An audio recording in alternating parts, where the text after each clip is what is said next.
Welcome to this first afternoon session of The Empowered Musician, which is called Looking After Yourself.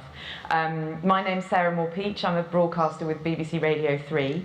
I also have a lot of personal interest in well-being, mindfulness, yoga practice, and I do a lot to take really good care of myself, but as evidenced by what happened backstage, I still experience anxiety about performance myself. I still have dreams before the night of a big broadcast that I turn up at the studio half an hour late and naked. I still eat too much chocolate when I get stressed out, so there's all sorts that I think there is still to do, and I imagine the same is true of everybody in this room. And I think there's going to be an enormous amount that we can learn from this afternoon's panel.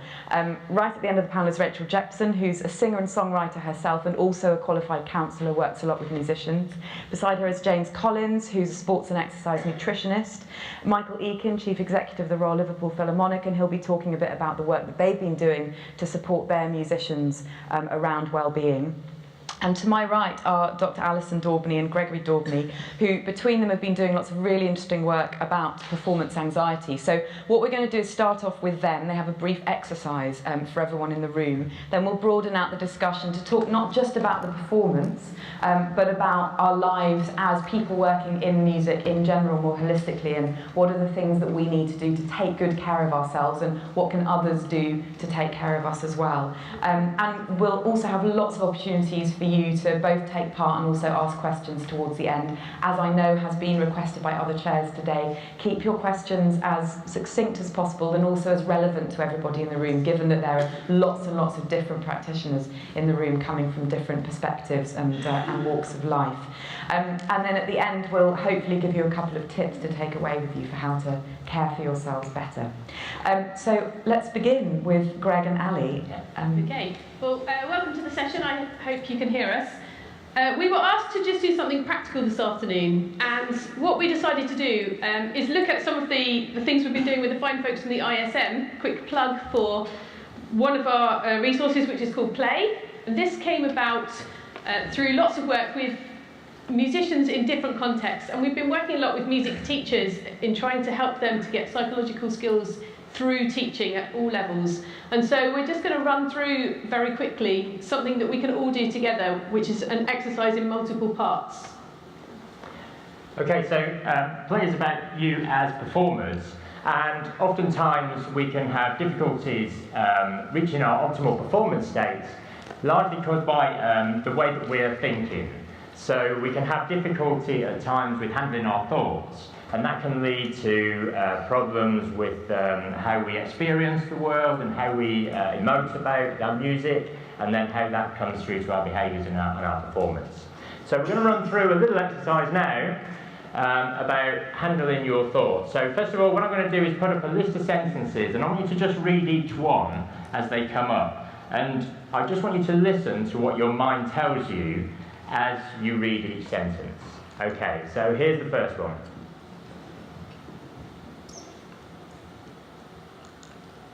There's a second.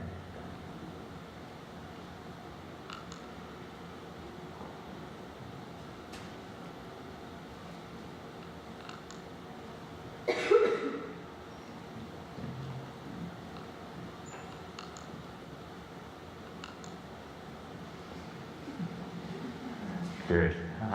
I like a good titter on the last one. If I don't get a good titter, I'm in trouble. Okay, so probably what happened as you went down that list is that you probably experienced a bit more judgment as we went down. You were possibly saying, well, yeah, I'm worthwhile, I'm lovable in parts, and yeah, okay, I'm competent, but not everything is competent and perfect. Well then, okay, then you start to really question. And what we've shown there is, I didn't ask you to evaluate how you are in relation to each of those statements. That's just your mind doing its natural job. Okay, so that's what it normally does. A lot of the time you might not be aware of that. And oftentimes what happens is we get a thought and then we stay with it and we believe that that thought is true. You know, and that can cause trouble, because when we start to believe everything that our mind is telling us, then we can start to get into some difficulties. And what we're going to do is just have a look at what sort of difficulties that might entail. So I'm going to put this one up. And again, I just want you to listen to what your mind tells you. So this is something we hear quite often from musicians. I suppose you might call it impostor syndrome, where people's competence and confidence about themselves go down, and there's something in there about not wanting to reach out for help because you think you're going to be found out, and I think that's something we're very likely to discuss this afternoon. Yeah. So that thought is probably quite impactful. It's probably very believable as well at certain times. And if we don't have ways of handling that, then it can become very difficult and it can lead to other problems. So we're going to look at what we call buffering. We're going to find a way of buffering our thoughts. And the first way we're going to do that is to say, well, if you're having a thought, the moment you become aware of it, just place this little statement in front of it. So it's, I'm having a thought that says whatever that thought is. So I'm having a thought that says, I can't do this, and I don't belong here because I'm going to get found out. So it's just creating a small separation between you and the thought. That's one way to deal with it, and we're going to look at some others. So that's one way of handling it. Another one. Okay. We're going to get a single. So the next one, they asked us to do something that involved everybody, and another thing that you can do with your thoughts is sing them. So we're going to take that very impactful negative thought, I can't do this, I don't belong here, I'm going to get found out. Now I understand we have a room full of musicians this afternoon, so what I would like you to do is just sing that thought after 4, starting on any note you like, with any melody you like, in any way you want to, and so we're just going to externalise that thought through singing it. Are you up for that? Ready to go? Okay, 1, 2, 3, 4. I can't do this.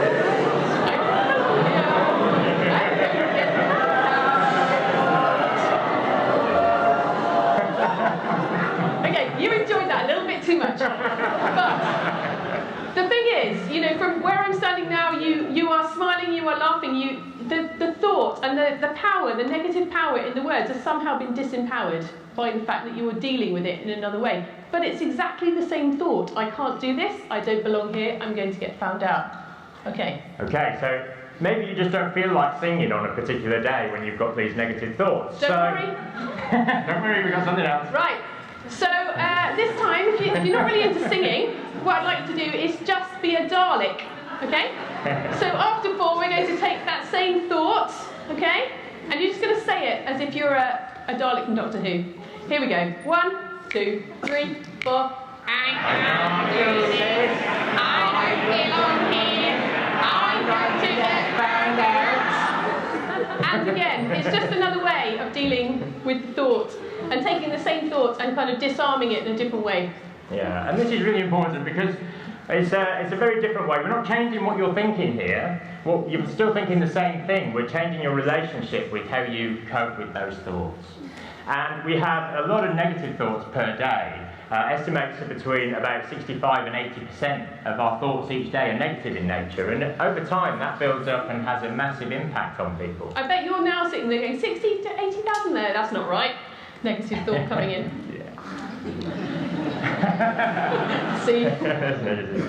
Okay, so we've got one final exercise to do with this, and if perhaps singing or saying your thoughts in a different way isn't quite working, but maybe you might be somebody who really enjoys visualization or imagining things.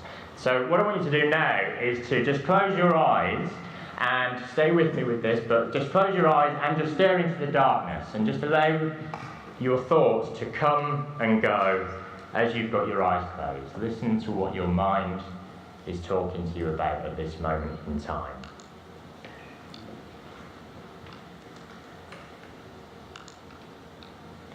And then as they appear, what I want you to imagine is those thoughts rolling out in front of you as if they're on a ticker tape, as if they're being dragged, say, by a plane, an aeroplane, just dragging them behind an aeroplane. Those thoughts going across your mind as if there's some sort of aeroplane there. And then when you can see those thoughts going across your mind, I want you to then just imagine that there's a strong wind blowing from left to right. And as your thoughts come out behind that aeroplane, that strong wind just grabs a hold of them and takes them away.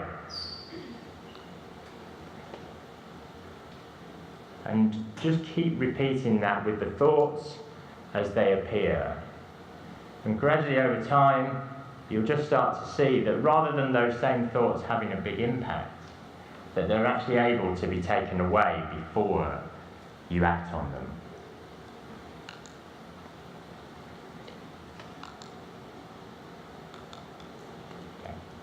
When you're ready, just come back into the room and rejoin us for the session. Thank you.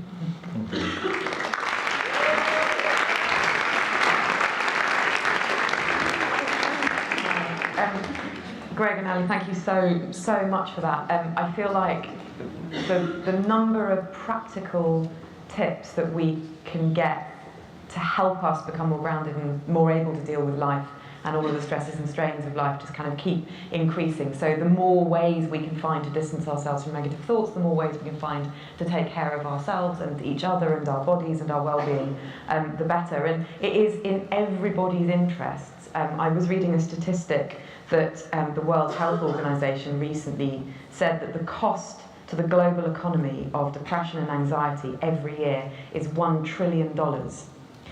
And the kind of counterpart to that is that for every $1 invested in helping with depression and anxiety yields $4 back in terms of global productivity. So it is really in all of our interests, if for no other reason than the financial reason, that we all take really good care of ourselves. But I think the money is really, in a way, the least of the reasons. Let's hear a bit from each of the other members of the panel then about their work and their kind of perspectives on this, and then we'll talk about a bit more about what we can do to take care of ourselves. Rachel, can we start with you? You have a background, and you are a singer-songwriter, but you're also a counsellor and you work a lot with musicians. Yeah, so I'm a singer-songwriter. I've been singing and songwriting and performing for over 20 years, really.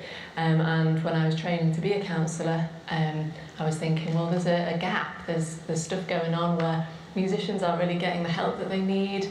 There's a fear of admitting that they've got issues because they feel that somebody else will take an opportunity that's theirs.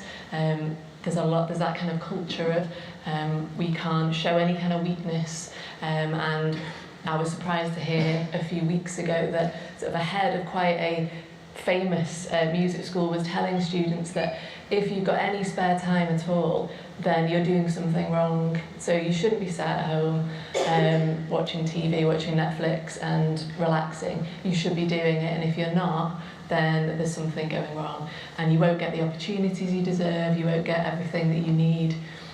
So I think that kind of culture, that kind of way of thinking can be really toxic, and I just don't think that it's right.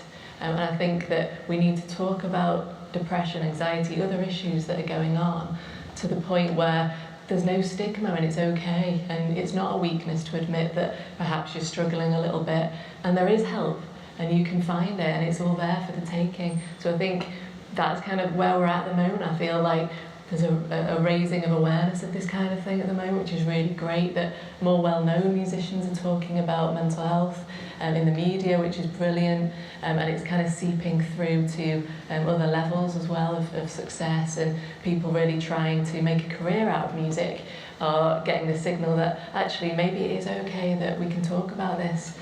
So, yeah. And what sort of percentage of the clients that you work with are musicians? About 70%. I work for the NHS as well. So about 70% of the clients I work with are musicians from all backgrounds, so they could be pop, classical, and different levels of success as well. So really well-known musicians, and then musicians that are trying to make it and trying to sort of send their stuff out and be noticed, and all of that stuff I think was talked about previously. So yeah, about 70%. Yeah. James, tell us about your work. Sure. Hi everyone. So I'm a sport and exercise nutritionist, and I'm coming from a slightly different angle today because I'm going to really talk about how nutrition's been used in sports, and now how increasingly we've seen this transfer into performing arts and music too. And you know, if I think back, I started working with our Olympic teams 10 years ago, and the landscape's really changed in that decade. I mean, at the start, nutrition was really just about healthy eating. It was about a coach sending an athlete to you if they wanted to lose weight. You know, not very exciting stuff. But over the last decade, there's been more invested, there's been more interest in nutrition, and the trend we've seen over the last 4 years, there's been more performing artists now requiring performance nutrition support, from actors, from musicians, and it's because there's been a bit of a change in paradigm with performance nutrition. I joined Arsenal in 2010 and was head of service there for 7 years, and in that time there's been greater investment, and we've just become a bit more strategic in how we use nutrition to fuel our performance. The biggest question, without doubt, for all of the performers I see is about energy. Starting with your performance, how do you give yourself the energy to maintain throughout that performance? And that might be if you're a footballer playing in the Champions League, it might be if you're an Olympian in the Olympic Stadium, or it might be if you're performing here tonight. It's starting from what you're doing pre-performance. And other questions that are of interest, I mean, obviously, as I've just mentioned, body composition and weight management's always an issue in sport, but I think for some performing artists, there's pressures there. Some of the athletes we deal with have to hit a certain weight to be able to fight, mixed martial artists, boxers, but for some performing artists, there's more aesthetic pressure. And for me, our role is really to support them to make sure they're doing that in a safe way, but they've also got energy at the same time. I think probably the biggest parallel that we're seeing with sport and performing arts as well is the immune system. And one of the things we see in sport is that when performers are playing on multiple games or when they're doing long distance travel, the immune system's hit. And I think that's a similar translation into performing arts too. And how can we eat so that the body recovers and we protect our immunity? So I guess the one thing I really wanted to land today is the lens that we view nutrition through. This is about looking at food to fuel your body and to fuel your performance. This isn't about dieting. It isn't about high fat, high carb. It's about fueling your body in the right way. And there's really 3 components to this that we talk about with our performers, and it's looking at the different types of foods and the roles for them. And firstly, we've got our nutrients that are our fuels for energy, and those are carbohydrates and to a secondary degree fats. We've got our fuels for maintenance, to maintain our muscle mass in our body, and those are mainly different sources of proteins. And then we've got the others that we don't engage in as much. Normally it's the fruits and the vegetables, which we call our protection foods, which are important for our immunity. And depending on the demands of your day, these are structured in different ways for your meals. But to come full circle today and to kind of come back to the start of what my core message is for today, it's about how you fuel for that performance. And if we're looking at that, this fueling meal has a really important part to play. And this is the meal where we would include some carbohydrates. We would include a portion of slow-releasing, low GI carbohydrates to give us a slow energy release. Things like whole grains, quinoa, buckwheat, and other foods as well. And the timing's really important too. This can be anywhere between 2 and 4 hours. And I appreciate that everyone in the room, like every performer we see, is very individual. They have very individual tastes, so some prefer to eat closer to performance, others further away too. And this is about experimenting really with the right foods beforehand to see your response. And the other thing I've noted as well, that we talked about anxiety, one of the key things to consider is the use of caffeine. Now, how many people are coffee drinkers in the audience? I said there's another 20%, I'll admit it now. Panellists as well? I mean, absolutely, definitely, yeah. Absolutely right. And we know there's a double-edged sword with that. So we know if we get a coffee and a caffeine dose right, it can enhance our cognitive performance. We get it wrong in the wrong timing, then it can cause the anxiety and contribute towards the jitters as well. We know that caffeine peaks in the blood 1 hour after you've had a coffee. So if we're trying to plan what we're doing beforehand, we can all use these to form our strategy, almost our pre-performance strategy, which I'm sure feeds into what everyone else is doing today. So that's my main message to work out from today is, how do we use nutrition as part of our pre-performance strategy and link that into the other disciplines. And can I ask, just to kind of get a show of hands from the room, picking up on exactly what James has just said, how many people in the room really feel like they think a lot about nutrition as one of the kind of aspects of their performance? How many people really take that into consideration? Yes, I would say that's about half the room. And how many people here feel like they have unhelpful habits or tendencies around everything that you've mentioned and more? I mean, I for one know that I mainline coffee and chocolate soon before I go into a studio if I feel like I need to. Anyone? Yeah. So there's quite a lot of people, I would say, in here. Actually, I would say it's not an overwhelming majority of people who feel like they have bad habits around that, but but some. So you're probably just doing it to make me feel better about myself. And to touch on what Rachel's talked about, you may feel you don't want to share this, but is there anyone here who kind of would raise their hand to say that they struggle with any level of anxiety, depression around being a musician? And of those people, how many of you have sought help for it? Yes, again, I would say that's not everyone, but some of you. There will be lots of opportunities, by the way, towards the end of the session for you to share. If you'd like to ask a question but you don't want to do it publicly, just to say we will also be around during the tea break, so you can ask any of the members of the panel a one-on-one question if you want to. So, Michael, let's hear a bit from you about what you've been doing at the Royal Liverpool Phil around all of this. Sure.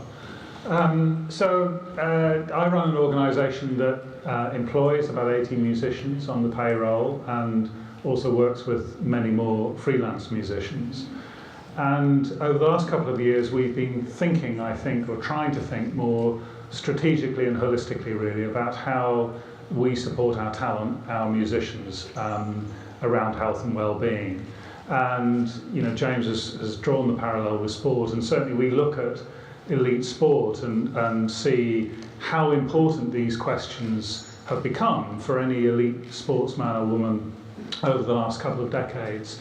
And I would say that our sector is a long way behind that. And certainly for us as an organisation, and I think we're probably fairly typical, we've been pretty rubbish at it actually, that by and large a musician's health and well-being has been a matter for them to look after and take care of.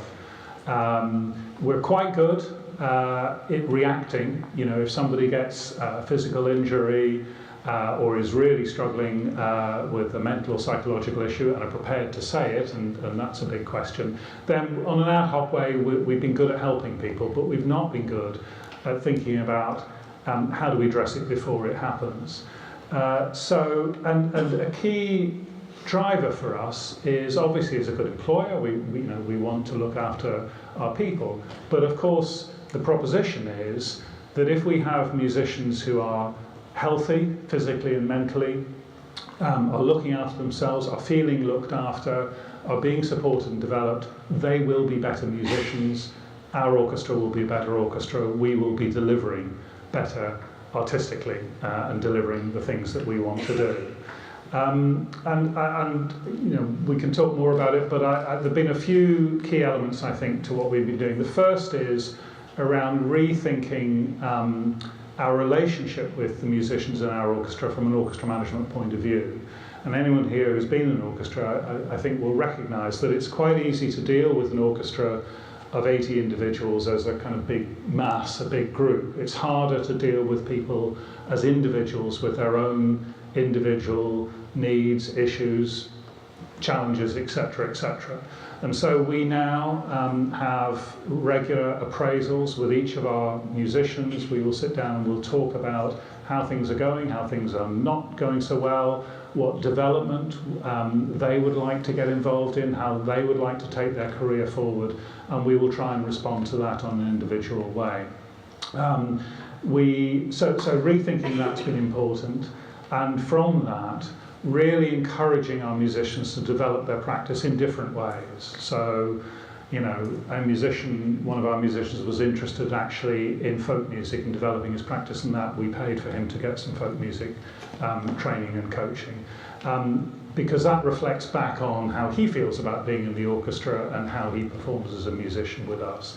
So personal development is important, physical health, and just basic stuff like having a physio and massage on site every time we have a concert, or going on the road with us when we're going touring internationally. Doesn't sound rocket science, but it's not something we've done before.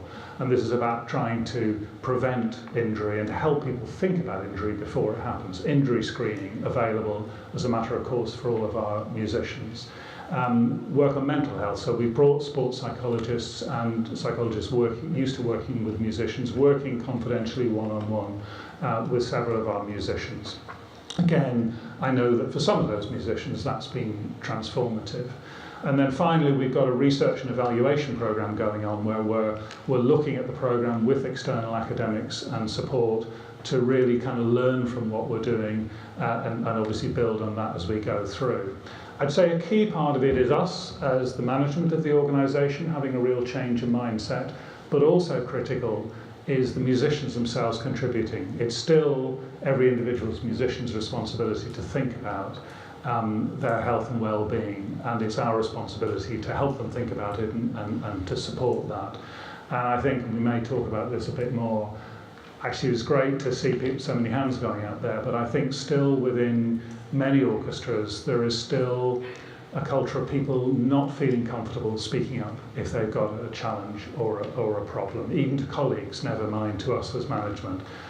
Sense of that will be, their job might be at risk, worst case, and certainly it might be in some way the admission of defeat. And I think we're trying to encourage people not to see it like that, and also not to see dealing with these issues as being resolving a problem, so much as proactively thinking about your health, your physical and mental and psychological health as a matter of course, as just a positive part of being the best musician you can be. Thank you.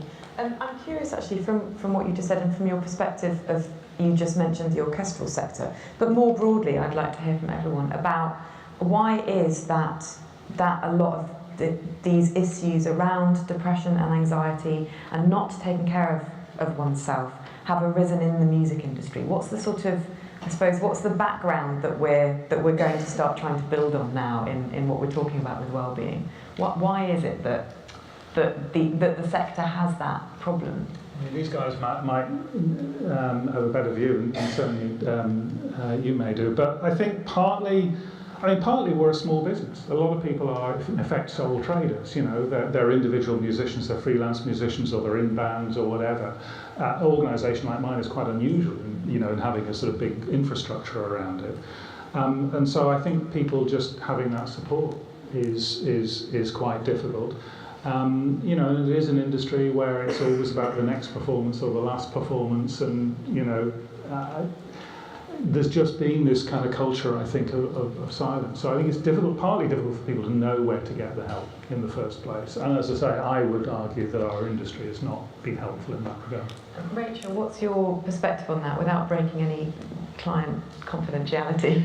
What have you noticed about the musicians you've worked with and the kind of culture they find themselves in? That's it. It's the culture, it's the lifestyle. I think I've worked with a lot of pop musicians and sort of people who are in that kind of lifestyle, and obviously substance, alcohol, that's a big thing.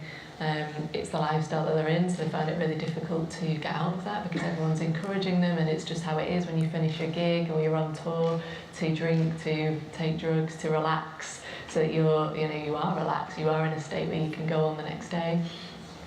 So that's a massive, I think, obviously not just exclusive to music industry, but very big factor. There are the pressures which we talked about earlier, which making it, trying to get somewhere. Why aren't I getting anywhere? And putting that pressure on yourself, but also other people putting it on you as well.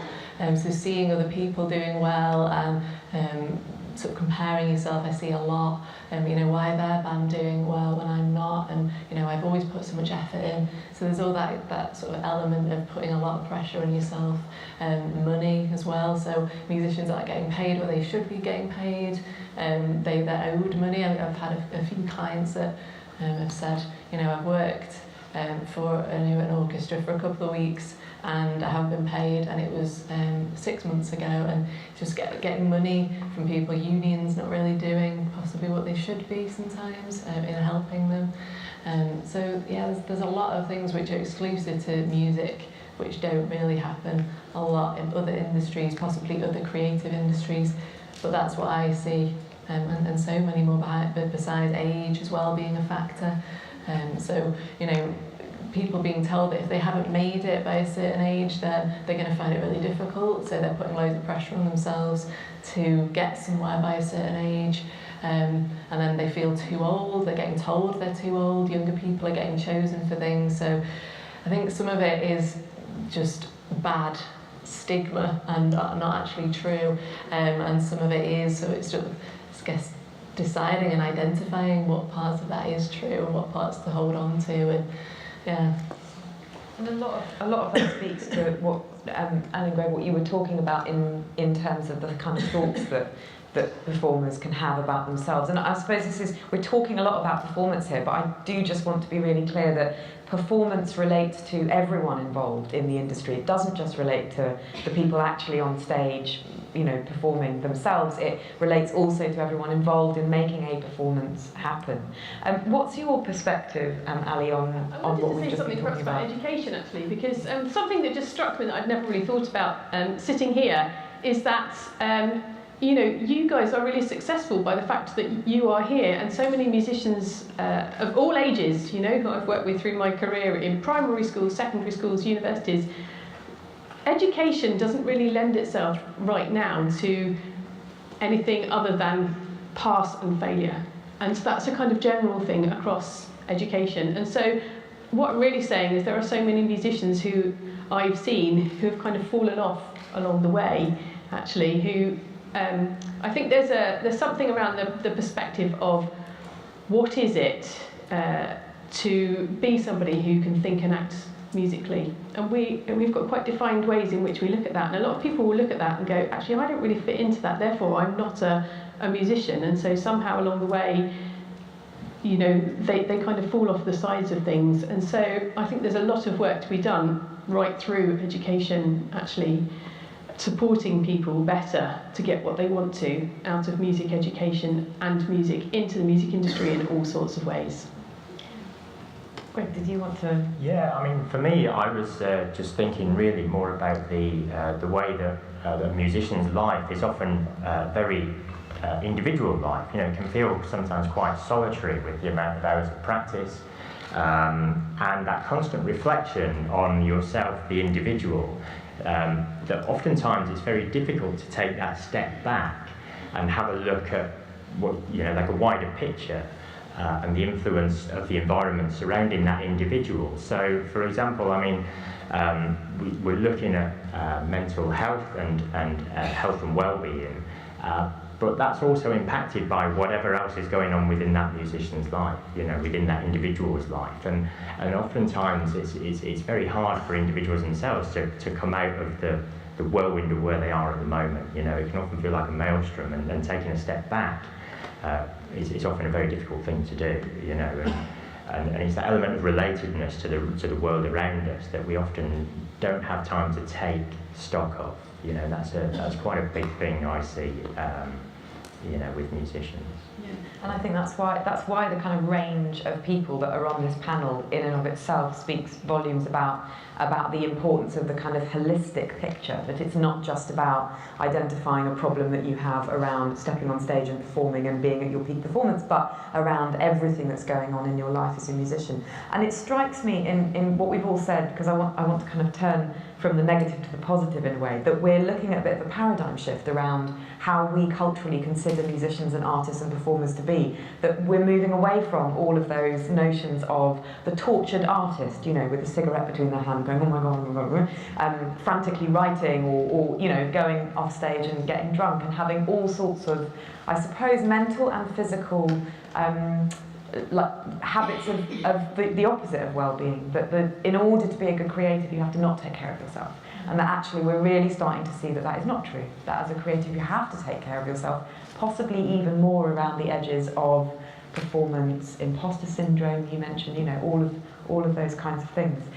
So let's talk more positively then about what it is that we need to do to take good care of ourselves. We've all kind of touched on it a little bit. I want to sort of go along the panel and start to build up a picture of how a musician can begin to take really good care of themselves.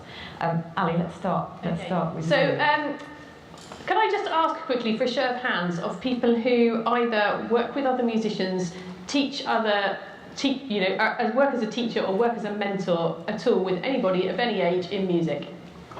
Okay, that's pretty significant. That's pretty much everyone in the room. So what you have to remember is that what you say and what you do and how you act is a really powerful thing to help other musicians who you are kind of working with in lots and lots of different ways. And so what we've done, working with the lovely guys at the ISM who really do take this stuff really, really seriously, is we've put together a toolkit of things for teachers, not just to look at walking on stage, doing your thing, being stressed in the moment, but thinking about kind of the longer term of being a musician and what that means to help people look after themselves. So even if you haven't quite got yet, or you don't need to spend more effort looking after yourself, I would suggest you go to the ISM website, download their free resources, or go and have a look at a copy of Play and think about what are the things that you can do that can help other people, because you can have such an impact in so many other ways by having things up your sleeve to kind of go and help other people. Yeah, and certainly for me, I mean, it's we noticed as we were writing the 2 resources for the ISM that actually, as we were writing them, there was a real shift from, this is not just about coping with what's happening to you, this is about making you as good and as optimalised if you like, as possible as a performer. How to bring your best performance all the time, as frequently as possible, to what you're doing. Whatever that is in your life at that particular time. Like we said earlier, it may not just be at that actual particular performance. It may be something a little bit wider as well. All of the resources that we've created with the ISM are there really to enhance what you're doing. And while the emphasis is about mental health and potentially the negative sides of that, actually these are all things that just help you perform well from a psychological point of view. And that's within your specific context, but often a lot of the resources that we've created have been drawn from other areas, from, for example, clinical psychology and organisational psychology. So they're drawn across lots of different domains with the aim of creating a positive environment for you to thrive in, really. Michael, tell us a bit more about the kinds of shifts that have happened for the musicians that you've offered these opportunities for. It seems like there's a very broad range of things. You mentioned the musician who was encouraged to go and study folk music, etc. But has there been a sort of a paradigm change within the orchestra as a result of that? I think there's a paradigm change happening. We're not there yet, but I think. I mentioned kind of the notion of appraisals and sitting down and just reflecting on how things are going, which, for most people in kind of normal jobs is just part of the course. But I think traditionally for musicians, and certainly in orchestras and from the MU's point of view, this has been seen as something threatening. If somebody wants to sit down with me and talk about how it's going, it means they want to sack me, And I think that. And of course it's not about that at all, and I think what we've worked hard to do is to build trust with the musicians, to work with the willing. We've not forced anything on anybody here, but those who want to engage, and people have seen actually that this is a positive thing. And so I think part of what that's about is all the time as a musician thinking about what motivates them, what will keep them fresh, what do they want to do next. If you're sat in an orchestra playing, just kind of doing rehearsals and concerts week in, week out for years. Some players can do that and remain as fresh as the day they started, but others, it can easily become stale. But actually encouraging people to, if education is what they're interested in, to get involved in education work, to get involved in work with our mental health trust, for example, who we work with a lot, to work in other kinds of ensembles doing their own music projects. So just encouraging people in a way that may reflect back to us as an organisation, but above all keeps them, I think, mentally fresh and positive. So that's one thing I would say. Be thinking all the time about what else do you want to do, how do you want to develop, and if you're in an organisation like mine, then be applying pressure to allow it to happen. But I think also always being prepared to learn. We had a musician actually who went to a workshop in the States of a woman who runs workshops around string technique. And she had found this absolutely fantastic. It was about posture, about keeping physically fit and avoiding the kind of repetitive strain injury that's so common amongst so many instrument groups, actually. And so we, on the back of that, brought her over, and she's done a few workshops, actually, with our string players. And there was some resistance from some players early on. I've been playing for X years, I think I know how to hold a violin. But actually, when people open themselves to it, and when people within the orchestra became advocates to each other for it, again, for many, it's been transformative. So I think being open to new ideas, never stopping learning, is absolutely crucial. Which, for a musician who's kind of working within an institution like an orchestra, or gets effectively a permanent job, makes a lot of sense. Rachel, from your perspective of working particularly with freelance musicians, especially I suppose those at the beginnings of their careers, that question of, like, you know, why am I doing this? Actually, can that not be detrimental to some degree, because you're constantly in a state of having to justify yourself, having to find new motivation, having to pitch for work, having to put yourself forward for things? Yeah, absolutely. I think, and in that you can really forget why you're doing it in the first place, which is, I guess, what the therapy is about, is bringing them back to, why am I doing this? What do I love about it? Am I going to be able to do this without getting upset, down, depressed, anxious?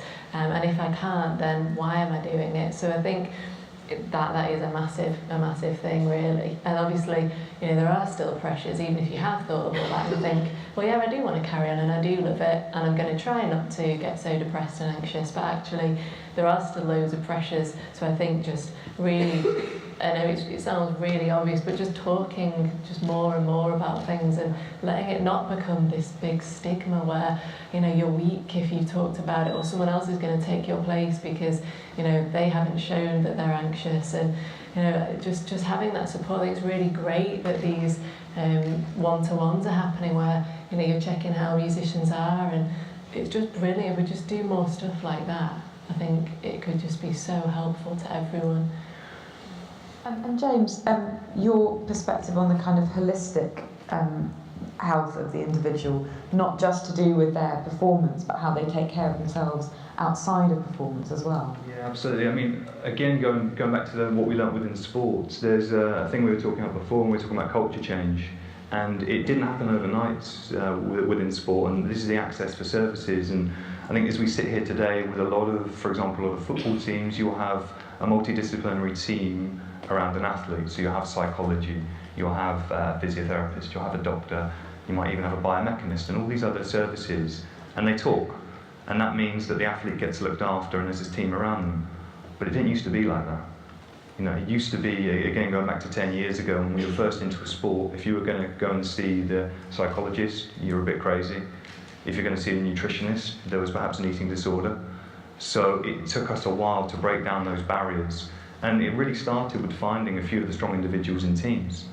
I remember going back into Arsenal in 2010, you know, and for any of those that follow football, the culture's really changed within that sport. And it was really about picking those key individuals who to take as talisman for the message, to show people that actually this can do something for us. These aren't people checking up on us. These are people who are in our corner that will respect confidentiality, but are about our performance as well. And it sounds like, listening from the panel today, that's the next step, because one of the things that I see from performing artists who are referred into me, sometimes services provided in isolation. And I think with any athlete or performing artist, when you're going to see someone in silo, for example, psychology, nutrition, maybe even a fitness coach, you're then going from one person to another, and you're relaying the message. Whereas if you've got these people who are talking to each other, you can often get to your goal a bit quicker, or they can help pick you up if you're going in the wrong direction as well. So going back to that point, I think this is about culture. I think it's about talking as practitioners, and, you know, the support services for musicians too. And I think how that, you know, siphons down then to the individual. Around nutrition, my advice to every, you know, artist in the room is just to be curious with nutrition. You know, as I've said before, there's so much potential gain, even just from the starting point around pre-performance, on trying on different foods, you know, different timings, and just seeing how your body reacts to that, how your energy levels are during performance. And this might be trying this in lower pressure scenarios like your rehearsals first of all, and then learning about your body and how it's responding. Because over time you'll build up a bit of a learning of how your body's responding to these things, and you'll see the impacts on your performance, and then you can work out to answer other questions. So I think it's looking at that. And listen, I fully appreciate, in the public domain, the information around nutrition is widely spread, and there's a lot of nonsense out there. There's a really good bit of free advice we put together with the BBC on BBC Good Food, which puts together different recipes for different scenarios too. So that might be a nice starting point to go and access and to try a few things on as well. I want to pick up on something that you said about the team, actually, because in a way what you've both described is an artist or a performer or an individual with something quite high pressure to do, gathering a team around them. And in your case, the team all talks to each other. In your case, not necessarily, but those are all offered by the one single central service. So, Rachel, what about the possibility that every musician or performer or person involved in performance in any way in this room effectively puts together their own team? In fact, to all of us, well, what would that be like? What would the team consist of, and what do you think would change if we did that? That'd be a dream. I think it'd be amazing. I think, having, obviously from my standpoint, it would be having, someone to deal with mental health, but obviously nutrition, just everything that's going to affect your performance, how you are, your creativity, everything. I mean, on everyone on this. Do you feel like you, as a performer, have a team? Do you have? I mean, that's quite a personal question to ask, but given that you come from that perspective as well, do you feel like you have those bases covered in your self-care? No, not at all. No, I think I know where to find it if I want it, but a lot of the time I probably wouldn't recognise that I did, even in the position that I'm in. So I tend to be sort of more in crisis when I've realised that I might need help. So I think, let that be a lesson to everybody, really. Well, no, that this is great, that having that basis to begin with is really good, even before you start out, to have that. But yeah, no, definitely. Well, I'm just going to say I can really relate to what James was saying about the role models. And I know within the orchestra, there are musicians who have got engaged, and others have seen that, and those musicians have been prepared to talk about how positive it is, and that's affected the culture change more than me talking forever would ever do. And I think everybody is a role model for those around them, and can be. And I think we've all talked about the culture of silence, for example, and in a way I'd say partly it's almost personal support mechanisms, and people kind of being prepared to speak openly and to be honest and to look for support will then encourage others to do so as well. And I think let's pause there for just a moment and throw it open to you. Can I just see a show of hands of how many people have burning questions to ask, just so I get a sense of the room? Okay, there's kind of scatterings over here. All right, so I can't see quite as well as those with roving mics. So the first question is up at the far end there. So there are microphones, wait for them to come for you, and as I mentioned earlier, keep your questions succinct. Thanks. So how, in all of this particularly, would you say, because a lot of these stresses come with being a musician and performing, how would you say you would go about stopping that potentially dampening your love of your craft? Thank you. That is a really terrific question. We slightly touched on it in the issue, but you are absolutely right that we all come to music because it's something we love, and then we find ourselves in a position where it either becomes a financial imperative or it's incredibly stressful for us. I'm going to throw that to you, Greg and Ali, to answer. From workshops that we've done before now, one of the most impactful exercises that we do with people is to just take time out, like I was saying earlier, to then try and reconnect or connect even with the values that actually brought you to being who you are as a musician. Just taking the time out to just stop and take half an hour even, just to sort of like re-identify what it is that I value in what I'm doing. Why am I doing this? Why am I on this particular road that I'm on right at this moment in time? So stepping back and taking perspective is a very big part of a starting point, if you like, of where you are at the moment, and is that the route that you wanted to take? And if not, how do I then reconnect with what I want to do? So very much around a values-based exercise is an extremely effective way to just reconnect with what brought you to where you are now. Rachel, can I also just ask you to weigh in on that at all, if you have a perspective on it, on how to make sure that all the various stresses and strains of being a musician don't get in the way of your love for it? I think, you know, yeah, I agree with that, really just stopping, and I think it really helps to talk to people about it. So, you know, if you've identified that perhaps you're not enjoying it as much, or there is an issue, or you know, there are problems and they're sort of maybe getting worse, then to talk about it. I think that can really help, again, identify whether those issues are something that are going to, you know, carry on, or whether you can deal with them and find out what it is that's troubling you. And it could be from an incident that's happened, it could be somebody saying something to you that's really gone in there and you kind of internalised and taken.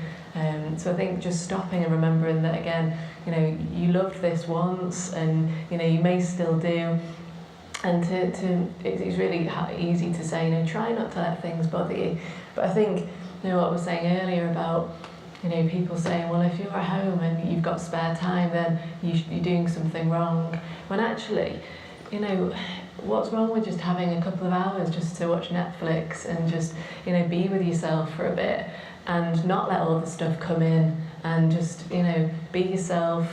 And perhaps you may have a rehearsal the next day, or you may have stuff that you need to do, but I think it's really important just to stop sometimes and not let all of that stuff seep in. Just have some moment to yourself. You know, you're not just a musician, it's obviously a massive part of who you are, but you are also a person who needs to rest, who needs to think about themselves, who has other stuff going on that may be causing anxiety and depression in itself. So I think just not being hard on yourselves, I think that can be a big thing.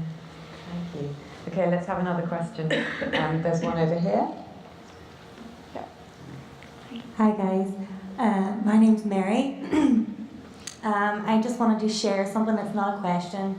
This whole topic is really, really central to my message as an artist, and just, I think, to everybody. I think we really need to start to recognise the strength and vulnerability. And I think when you're songwriting in particular, you know, when you're writing with someone, you're putting yourself in a vulnerable situation, just like I am now. I've had loads of therapy throughout the years, and I would not be here today if it wasn't for music. Music has got me through everything. And on the first panel, they were like, give us a little bit of advice, what it takes to be a good musician. And they said to be honest, to be authentic, flexibility, and to produce good stuff. Well, my mood swings are very flexible, and I'm being authentic and real in who I am now. I've chosen my artist name to be Mary Moon because it's always there in the darkness and in the light. It's a different version of itself every day. And I just really want to reach out to anybody who is thinking negative thoughts, or, you know, holding back from making that step to going out and getting the help that you need. There's absolutely no shame or embarrassment in it. And yeah, I just encourage everybody out there to go and do it, because it will change your life. I feel like I owe it to my art to send out that message, because I wouldn't be here if it wasn't for music. So that's just what I want to say.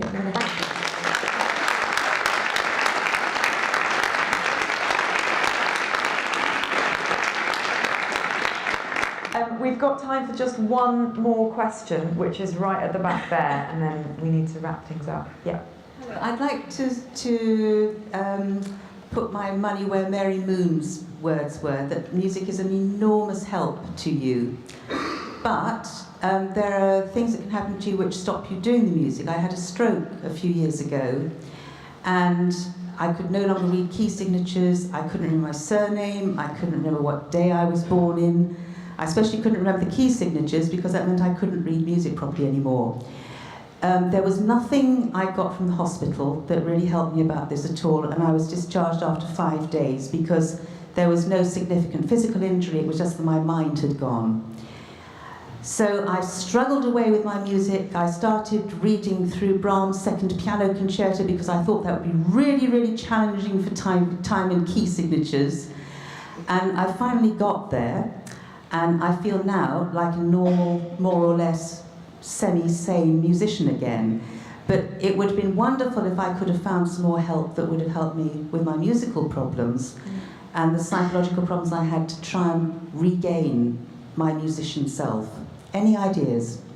Yeah, please. Okay, I'm going to say something on that. I'm a cancer patient, and I had an operation about 8 years ago, which means that I can no longer represent myself musically as a string player in the way that I did previously. And over that time, I would say that it's taken me quite a lot of time and effort, but it's worth it to try and think about music. It's so broad, and there are so many ways, as you were just talking about. Thank you for sharing that. In which we can connect with music and do things that are musical, and that we can basically enact being a musician in different ways. And I think some of the work which I do with some charities, like for example the fantastic Rhythmics, who are based down on the south coast where I live, they do loads and loads of work in hospitals, with mental health patients and all sorts of things. So in very small ways there's work going on which is being properly evaluated. And last year there was a report out from the government, and I think an all-party parliamentary group, that pulled together lots and lots of research around these kind of things. So I think it is becoming more kind of noticeable that people are starting to take an interest in, I mean, look what you could do, all of you as a musician, in the way that you already help people and probably don't even realise it. So I guess that's what I wanted to add to that. Thank you very much indeed. We're almost at the end of our time, but I just want to whip through super quickly and just have a couple of words, one sentence from each member of the panel of their top tip for you to take away with you of how to best take care of yourself. Don't be so hard on yourself. I think you can take a lot when you're in the music industry and you're studying or whatever position you're in music. You can just take a lot, and it just weighs you down, and stuff that people say, stuff that you learn along the way, and pressures. And I think just trying not to be so hard on yourself, that obviously it's really important, and all of your goals and your dreams, and like this lady was saying, it becomes all consuming and you sacrifice a lot for it, but underneath that you are somebody, you are a person, and you need to take time to self-care, to look after yourself. So that would be a tip, would just be sometimes just to stop and just notice that you are still a human being, and that all that stuff can wait for an hour while you just take some time to do something else. Okay, don't be too hard on yourself. James, what's your top tip? Top tip is explore your nutrition and the effect it has on your performance. And like we said, start with this pre-performance meal. Understand the different foods. If you're a caffeine user, like most of you are, look at the timing and see how that affects your performance. And I bet over the course of a few weeks, you'll start to notice these differences with energy levels. Michael? I would say build in thinking about your physical and mental health positively and proactively as part of being a great musician. Don't just think about it as something that you need to think about when there's a problem. Think about it just as part of you, actually not only as a musician, but as a human being. Greg? Yeah, for me, I'd just say tonight just take 5 minutes to just reflect on what was it in the first instance that made you want to be a musician, and the first memory you can recall of that being there in you, and just take 5 minutes just to reconnect with that, just for a little bit of time. Ali? I would like to go right back to where we started from today. We were quite playful earlier with some strategies that we had. You're playful as musicians, you need to be playful with your psychological skills and try and think about embedding them through your life. So basically I would say that when you're walking around Sainsbury's tonight and you are shocked by the price of the oranges, just say to yourself in your head as a Dalek, those are much too expensive, and then carry on. But you need to practice the psychological skills on an ongoing basis. It's no good doing it as you walk onto a stage. Thank you all. I think from what I've heard from everybody here, my top tip would be assemble your team. Have a think about what you think your team needs to consist of and put it together. And that is an investment in yourself as an artist and in your future. I want to thank everyone on the panel. Before I do that and ask you to join me, just to say there's tea next. Please come back here at 4 o'clock for the final session, which is on digital futures, which gives me anxiety. So I'll need a team to help me work through that. And the panel will mostly be around outside during tea to ask any questions. But please join me in thanking those for getting time to